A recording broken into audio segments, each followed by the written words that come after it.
ನೂತನ ಕ್ಯಾಬಿನೆಟ್ನಲ್ಲಿ ಲಿಂಗಾಯತ ನಾಯಕರಿಗೆ ಪ್ರಾತಿನಿಧ್ಯ ಸಿಗಲಿದೆ. ಹೀಗಂತ ಪಬ್ಲಿಕ್ ಟಿವಿಗೆ ವಿಶ್ವಾಸವನ್ನು ವ್ಯಕ್ತಪಡಿಸ್ತಾ ಇದ್ದಾರೆ ಈಶ್ವರ್ ಖಂಡ್ರೆ ಅವರು. ಲಾಸ್ಟ್ ಟೈಮ್ ಕೂಡ ಪ್ರಾತಿನಿಧ್ಯ ಹೆಚ್ಚೇ ಇತ್ತು ಎಲ್ಲರಿಗೆ ಕಂಪೇರ್ ಮಾಡಿದ್ರೆ. ನನ್ನನ್ನು ಸಚಿವ ಸ್ಥಾನದಲ್ಲಿ ಮುಂದುವರಿಸುವ ಭರವಸೆ ಇದೆ ಅನ್ನೋದರ ಮೂಲಕ ನಾನು ಕಂಟೆಂಡರೆ, ಪ್ರಬಲ ಆಕಾಂಕ್ಷಿನೇ ಈಗಲೂ ಕೂಡ ಅನ್ನೋದನ್ನು ಹೇಳಿದ್ದಾರೆ. ಹಾಗೆ ಕೆಪಿಸಿಸಿ ಅಧ್ಯಕ್ಷ ಸ್ಥಾನದ ಜೊತೆಗೆ ಮಿನಿಸ್ಟ್ರಿಗಿರಿ ಕೊಡಬೇಕಾ ಬೇಡವಾ ಅನ್ನೋದೆಲ್ಲ ಹೈಕಮಾಂಡ್ ಡಿಸಿಷನ್ನು. ಬಟ್ ನನಗಂತೂ ಕಾನ್ಫಿಡೆನ್ಸ್ ಇದೆ, ನನ್ನನ್ನು ಮಂತ್ರಿ ಮಾಡ್ತಾರೆ ಅಂತ ಈಶ್ವರ್ ಖಂಡ್ರೆ ಅವರು ಹೇಳಿಕೊಳ್ಳುತ್ತಾ ಇದ್ದಾರೆ. ಜೊತೆಗೆ ಮಾಜಿ ಸಚಿವರಾದಂಥ ಈಶ್ವರ್ ಖಂಡ್ರೆ ಅವರು ಇದ್ದಾರೆ, ಮಾತಾಡ್ಸೋಣ. ಸರ್, ಸಚಿವ ಸಂಪುಟ ಕಸರತ್ತು ಭಾಳ ಜೋರಾಗಿ ನಡೀತಾ ಇದೆ. ಹೈಕಮಾಂಡ್ ಹಂತದಲ್ಲಿ ಫೈನಲ್ ಮೀಟಿಂಗ್ ಆಗಬೇಕಾಗಿದೆ, ಇನ್ನೂ ಆಗಿಲ್ಲ. ನೀವು ಯಾವ ನಿರೀಕ್ಷೆಯಲ್ಲಿದ್ದೀರಿ? ಆಗುತ್ತೆ, ಇವತ್ತು ಸಾಯಂಕಾಲದವರೆಗೆ ಆಗುತ್ತೆ. ಇವತ್ತು ವರಿಷ್ಠರು ತೀರ್ಮಾನ ಮಾಡ್ತಾರೆ, ಮತ್ತು ಉತ್ತಮವಾದಂಥ ಒಂದು ಸಚಿವ ಸಂಪುಟ ರಚನೆ ಮಾಡ್ತಾರೆ. ಒಳ್ಳೆಯ ಆಡಳಿತ ಕೊಡ್ತೇವೆ. ಮತ್ತು ಇವತ್ತು ರಾಜ್ಯದ ಜನತೆಗೆ ಏನೇನು ಭರವಸೆ ಕೊಟ್ಟಿದ್ದೇವೆ ಎಲ್ಲವನ್ನು ಹಿಂದೆನೂ ಈಡೇರಿಸಿದ್ದೇವೆ. ಈಗ ಮುಂದಿನ ಅಭಿವೃದ್ಧಿ ಕಾರ್ಯ ಇನ್ನೂ ಹೆಚ್ಚಿನ ರೀತಿಯಲ್ಲಿ ಮಾಡಲಿಕ್ಕೆ ಪ್ರಯತ್ನ ಮಾಡ್ತೇವೆ. ಕೆಲವರು ಹಿರಿಯರನ್ನು ಕೈ ಬಿಡಬೇಕು ಅನ್ನೋ ಪ್ರಸ್ತಾಪಗಳು ಕೂಡ ಇದ್ದಾವೆ. ಹೊಸ ಮುಖಗಳಿಗೆ ಆದ್ಯತೆ ಕೊಡಬೇಕು. ವಿಶೇಷವಾಗಿ ಭಾಳ ಜನ ಹಿರಿಯ ಶಾಸಕರಿಗೂ ಅವಕಾಶ ವಂಚಿತರಾಗಿದ್ದಾರೆ. ಅವ್ರಿಗೂ ಕೂಡ ಒಂದು ಅವಕಾಶ ಆಗಬೇಕು ಅಂತ.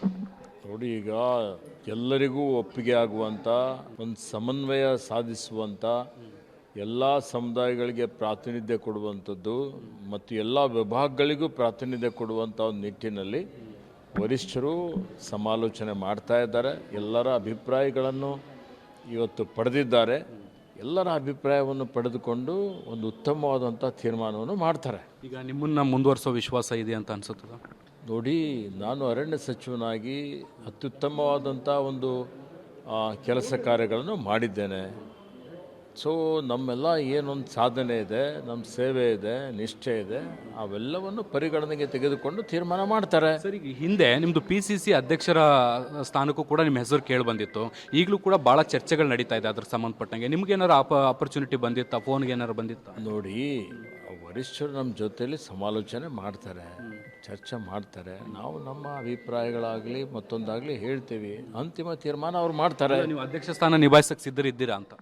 ನೋಡಿ, ಈಗ ಅಧ್ಯಕ್ಷ ಸ್ಥಾನ ಇವತ್ತೀಗಾಗಲೇ ಚರ್ಚೆ ನಡೀತಾ ಇದೆ.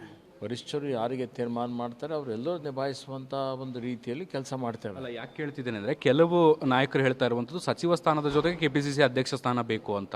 ಸೊ ಆ ಥರದಲ್ಲಿ ನಿಮ್ಮದು ಏನಾದ್ರು ಡಿಮ್ಯಾಂಡ್ ಇದೆಯಾ, ಅಥವಾ PCC ಒಂದು ಕೊಟ್ಟರೆ? ಡಿಮ್ಯಾಂಡ್ ಇಲ್ಲ, ನನಗೆ ಇದ್ರ ಬಗ್ಗೆ ಮಾಹಿತಿ ಇಲ್ಲ.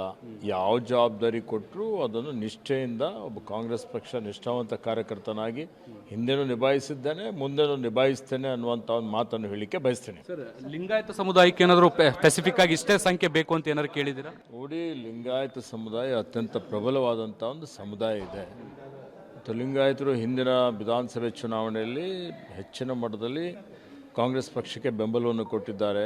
ಸುಮಾರು 36 ಜನ ಲಿಂಗಾಯತ ಸಮುದಾಯದಿಂದ ಶಾಸಕರಾಗಿ ಆಯ್ಕೆ ಆಗಿದ್ದಾರೆ. ಮತ್ತು ನಾನು ವೀರಶೈವ ಲಿಂಗಾಯತ ಒಂದು ಸಮುದಾಯದ ಅಖಿಲ ಭಾರತ ಸಂಸ್ಥೆಯ ಅಧ್ಯಕ್ಷನಾಗಿಯೂ ನಮ್ಮ ಸಮುದಾಯದ ಎಲ್ಲರ ಒಂದು ಅಭಿಮತ ಇದೆ, ಒಂದು ಅಭಿಪ್ರಾಯ ಇದೆ, ಅವರೆಲ್ಲರ ಅಪೇಕ್ಷೆ ಇದೆ. ಸೂಕ್ತವಾದಂಥ ಒಂದು ಪ್ರಾತಿನಿಧ್ಯ ಸಿಗಬೇಕು ಅನ್ನುವಂಥದ್ದು. ನಮ್ಮ ಪಕ್ಷ ಯಾವತ್ತಿಗೂ ಸೂಕ್ತ ಪ್ರಾತಿನಿಧ್ಯ ಕೊಡ್ತಾನೆ ಬಂದಿದೆ. ಈ ಸಲನೂ ಸೂಕ್ತ ಪ್ರಾತಿನಿಧ್ಯ ಕೊಡ್ತಾರೆ ಅನ್ನುವಂಥ ವಿಶ್ವಾಸ ನನಗಿದೆ. ಇದಿಷ್ಟು ಈಶ್ವರ್ ಖಂಡ್ರೆ ಅವ್ರ ಮಾತು. ಕ್ಯಾಮ್ರಾ ಪರ್ಸನ್ ಸಂದೀಪ್ ಜೊತೆ ಶಬ್ಬೀರ್ ಇಡಗುಂದಿ, ಪಬ್ಲಿಕ್ ಟಿವಿ, ನವದೆಹಲಿ.